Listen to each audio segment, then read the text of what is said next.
السلام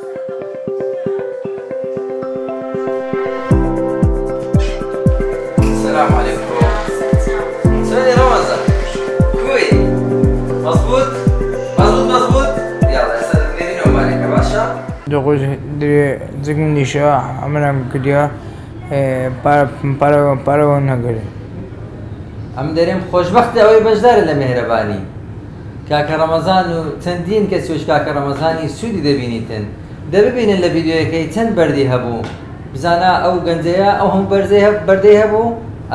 ئەزت و ئازارێکی زۆری هەبوو پارەشی نەبوو چونکە خاوەن پێداویستی تایبەتە ئەوانە دەبی خزمەت بکرێن لێ مێهرەبانی دەرکەی کردیتەوە لە بوو هەموو ئەو کەسانێکەوە پاریان نییە و نەخۆشن و قدرەتی کە کەسابەتیان نیە مێهرەبانی لە خزمەتی هەموواندا بەبێ جیاوازی مێهرەبانی خزمەت خێرخۆشی دەرێم خۆشبەخت ئەوەی بەشدارە لەو خێرە گەورانە کاتە ڕەمەزان سەڵاواتێکی لێدا اللهم صل على سيدنا محمد دەزانین سەڵاواتی لێدەی نازانی فێرت دەکەین بمێنن بە سەلامە خۆشەویستان ئەوە پار عملیاتی سلیبمان لۆ کردبوو بەخێر ئەو سار تووشی بەردی زەردایی ببوو هات فعوسات شتمان لەبۆ کرد ئەوجە دوایە دەمەوێتن ببین بزانە چەند بەردیشی هەیە پاش عملیاتی بڕینی گەدەی هاتەمەشا ئەوە زەرداوەکەیتی ئەوە پڕی بەردە پڕ هاتەمەشا دەبینین یەک بەرد بچوو بە خوا تووشی زەرچی دەکرد بەس خوای گەورە ئەوەی خۆشویستیە ئەمەشی خۆشویستیە چونکە ئەوەن دوانە قسەی خۆشە کوڕەچی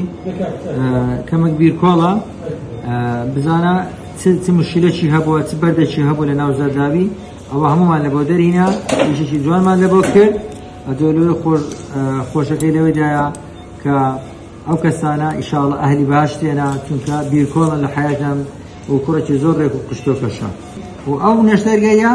یەک درهەمینەدا خەستەخانەی دەرێم خۆشبەختەوەی بەشدارە لە مێهرەبانی ئەوانەی کە پشیان هەیە ئەوانەی کە پارەی جیازیان هینە ئەوانەی کە پارەی خێریان هینە ئەوانەی کە بەشداریان کرد پاریان دانا لە بۆ بیری ئاوەکەی ئەوانەی کەوا بە هەر شێوەی بەتەوە قەعیان بە خزمەتیان لە مێهرەبانی ئەوانە بە جێ دوو بەماندی بوونیش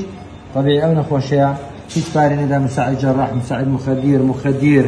خەستەخانە هەمووی دەستی خۆمان کردە سەڵاوات ئەم گۆژ لێدەن سەڵاواتان لێدەن